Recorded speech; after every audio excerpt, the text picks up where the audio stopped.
Hey there, pioneers! Here's how to get the interior wall blueprints in Subnautica 2.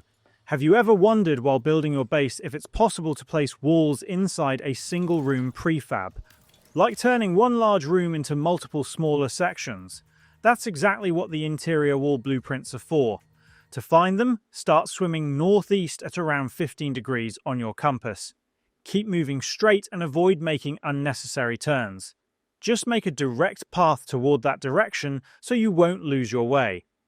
Once you reach this plateau-shaped formation and spot these jellyfish-like plants in front of you, look down below and turn to the right. You'll find a man-made platform with several objects placed on top of it. Swim toward the platform and you'll notice a data card sitting on top of a table. Simply interact with it to unlock the interior wall blueprint, along with additional pieces like the interior arch and interior door. After that, head back to your base and you'll now be able to divide larger rooms into smaller sections using walls, archways, and doors. And that's basically all there is to it.